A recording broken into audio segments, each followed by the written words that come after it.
Assalamualaikum Bu Fitri, apa kabarnya? Alhamdulillah baik Bu. Ya, sebelum kita melakukan supervisi kelas, kita adakan dulu percakapan prasupervisi ya Bu. Ya baik. Pertama saya mau menanyakan HD atau indikator apa yang akan Ibu sajikan nanti di kelas? Nanti ada yang akan saya sajikan mungkin klasifikasi makhluk hidup ya Bu. Kebetulan materinya ya sampai yang belum dijelaskan. Di klasifikasi makhluk hidup ya. Terus metode apa yang akan Ibu gunakan dalam pembelajaran di KD ini? Apa alasan Ibu memilih metode tersebut? Metode yang digunakan saya menggunakan IGT, games turnamen. Ya. Jadi dengan menggunakan IGT, siswa bisa secara lebih aktif gitu, berkolaborasi juga. Kemudian siswa lebih bisa bekerja sama, ya kemudian lebih cepat juga dalam menjawab seperti itu.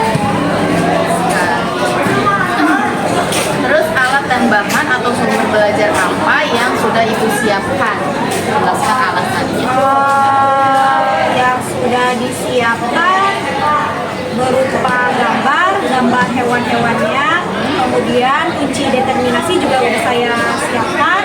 Nanti kemudian kertas karton, nanti anak suruh bawa kertas karton, spidol, seperti itu. Terus coba Ibu ceritakan tahapan pembelajaran yang akan Ibu sajikan nanti di kelas. Jadi tahapannya yang pertama itu saya menjelaskan terlebih dahulu ya Bu, materi tentang klasifikasi makhluk hidup itu apa dan sebagainya. Kemudian yang kedua, nanti siswa itu dibagi kelompok menjadi 6 kelompok. Sudah saya bagi kelompoknya. Kemudian yang ketiga, nanti siswa bersama kelompoknya mereka berdiskusi atau bahasanya mah belajar terlebih dahulu lah selama di 15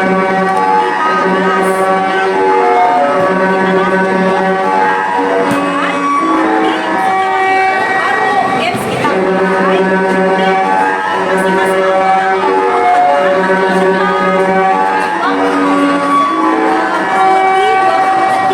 Nanti selama 20 detik itu udah gantian gitu. Terus persiapan tertulis apa saja yang sudah Ibu buat?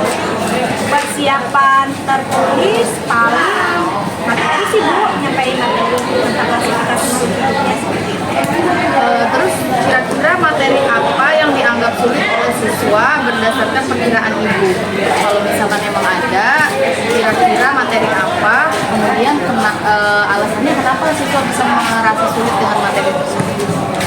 Karena ini baru belajar satu bab ya Bu, jadi perkiraan saya melihat siswa itu ada yang masih bingung tentang menggunakan kunci determinasi Bu, ada yang masih bingung bagaimana cara menggunakannya.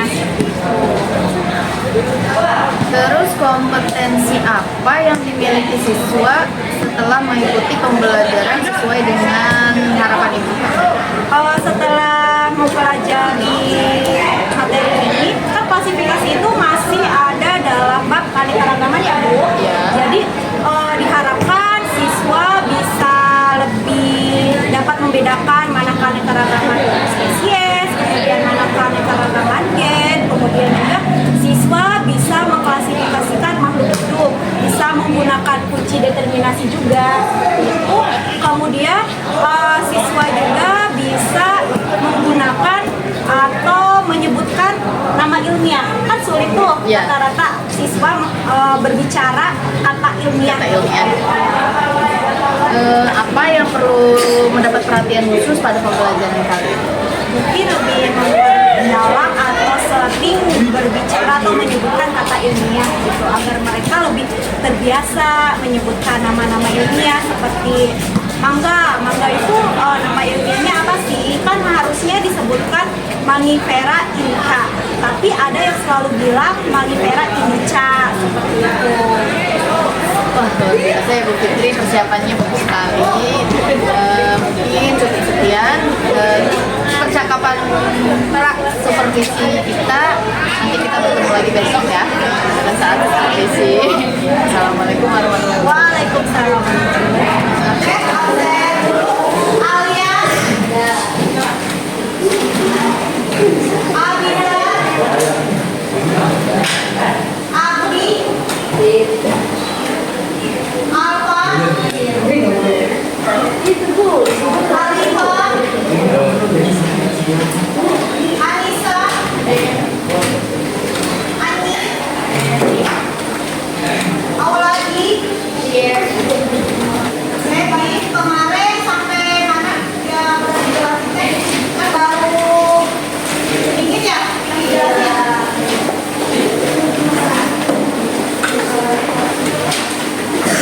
dijelasinnya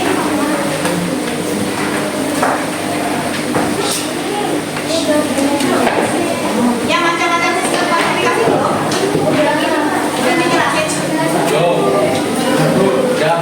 udah ya? Rasa udah ya? Oke, kita review dulu aja ya. Jadi kemarin saya masih ingat tentang klasifikasi. Klasifikasi itu apa sih? Kelompokan apa? Kelompokan makhluk hidup. Kira-kira manfaat kita dalam mengklasifikasikan itu untuk apa sih? Ada yang tahu? Coba cungket. Manfaat. Manfaatnya mendeskripsikan ciri-ciri makhluk hidup untuk membedakan tiap-tiap jenis agar mudah dipahami. Yang kedua, mengelompokkan makhluk hidup berdasarkan persamaan ciri. Yang ketiga, mengetahui hubungan kekerabatan antar makhluk hidup. Yang keempat, memberi nama makhluk hidup yang belum diketahui namanya atau belum memiliki nama. Yang kelima, untuk mempermudah dalam mempelajari organisme yang beraneka ragam. Oke. Kemudian kemarin tuh yang macam-macam sistem klasifikasi itu dibedakan menjadi 3 ya. Yang pertama itu adalah sistem alami. Ada yang masih ingat sistem alami itu klasifikasi yang seperti apa? Pengelompokannya berdasarkan persamaan ciri. Persamaan ciri yang mana? Morfologi. Morfologi itu apa? Ciri-ciri yang bagian dua ya, seperti itu. Kemudian yang kedua apa? Sistem buatan. Sistem buatan itu yang seperti apa? Kira-kira pengelompokannya berdasarkan persamaan satu atau beberapa ciri makhluk hidup. Biasanya kalau yang sistem buatan itu gimana kita mengklasifikasikannya ya atau dikelompokkannya. Misalkan tumbuhan yang dimanfaatkan sebagai obat-obatan, yang pengelompokannya itu seperti itu. Kira-kira yang dimanfaatkan sebagai obat-obatan tumbuhannya itu apa saja? Ada yang masih ingat? Jahe, kunyit, daun sirih, terus cengkeh, terus ada lagi?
determinasi. Apa itu? Ada yang tahu nggak?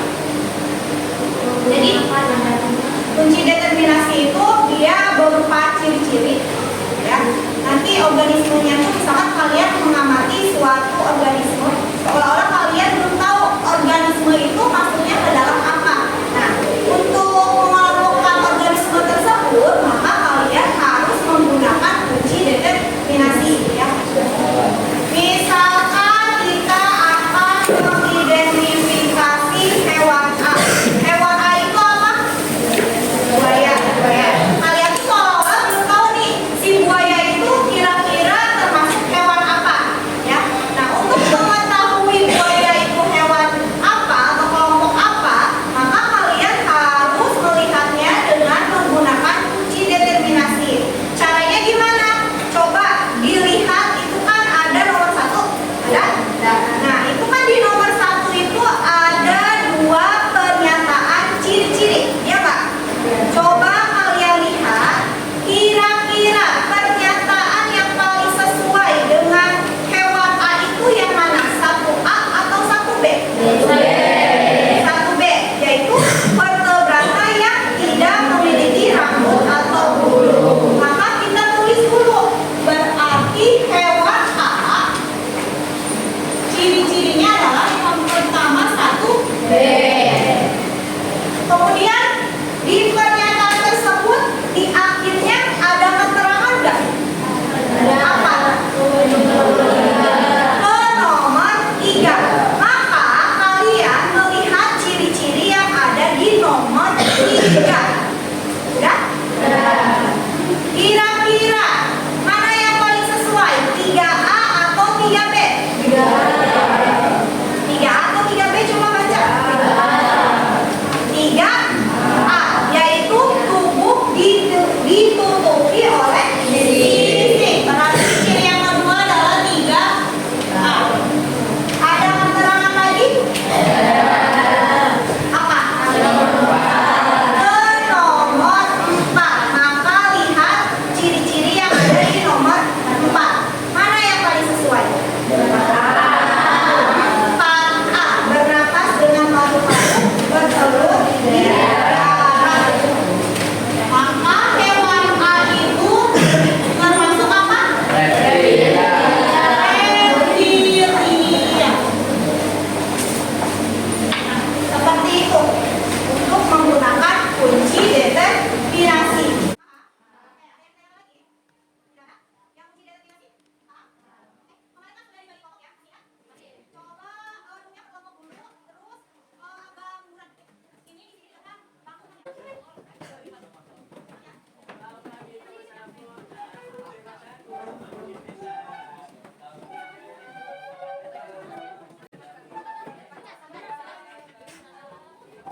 Assalamualaikum Bu Fitri. Waalaikumsalam. Tadi sudah melaksanakan observasi ya di kelas. Sekarang kita melakukan percakapan pasca observasi. Nah, sekarang pertanyaan yang pertama, bagaimana pendapat Ibu setelah menyajikan pembelajaran hari ini? Wah, luar biasa sekali ya. Anak-anaknya juga alhamdulillah aktif, kemudian antusias, ya kerjasamanya juga alhamdulillah ya saling berpartisipasi lah setiap anak itu. Lalu apakah proses pembelajaran sudah sesuai seperti yang direncanakan dan diharapkan oleh Ibu? Alhamdulillah sangat sesuai sekali yang sudah direncanakan dari awal sampai akhir. Sesuai dengan prosedur lah gitu. Saya ya, keren. Kemudian menceritakan apa yang dirasa sudah memuaskan dalam proses pembelajaran tadi. Alhamdulillah sih kalau menurut saya memuaskan lah ya, segitu mah anak-anak juga antusias. Tadi juga udah pada paham mengenai tentang kunci determinasi, cara mereka melihat kunci determinasi seperti apa, kemudian cara mereka menulis binomial nomenklatur atau tata nama ganda itu seperti apa, tentang akson. Padahal materi itu luar biasa susah ya? Iya. Apalagi yang kunci determinasi tuh, alhamdulillah. Tapi luar biasa, bisa mempelajarinya. Terus bagaimana perkiraan Ibu mengenai ketercapaian tujuan pembelajaran yang diharapkan? Ya mudah-mudahan sih nanti pada saat ulangan harian kan ini materinya udah beres ya Bu, klasifikasi, terus nanti minggu depan diadakan ulangan harian. Ya mudah-mudahan hasilnya juga bagus, sesuai dengan yang diharapkan seperti itu. Karena tadi melihat mereka melakukan yang TGT, mereka antusias, terus paham juga kan mengenai kunci determinasi yang tadinya saya kira mereka bakal sulit mengenai kunci determinasi karena susah gitu ya, ternyata ya alhamdulillah. Seperti yang Ibu lihat tadi, kira-kira Ibu melihat nggak kesulitan siswa sampai apa? Mungkin tadi pas melakukan TGT itu karena waktu juga ya, kecepatan, jadi mereka blank Bu pas maju ke depan gitu. Tapi mereka luar biasa lah bisa melaksanakan itu. Terus yang menjadi kesulitan buat Ibu sendiri apa? Paling ini sih Bu, buat metode yang kayak gitunya aja gitu. Harus sesuai dengan materinya ya, terus dengan anak-anaknya juga gitu. Terus ada alternatif lain nggak untuk mengatasi kesulitan tersebut? Apa ya?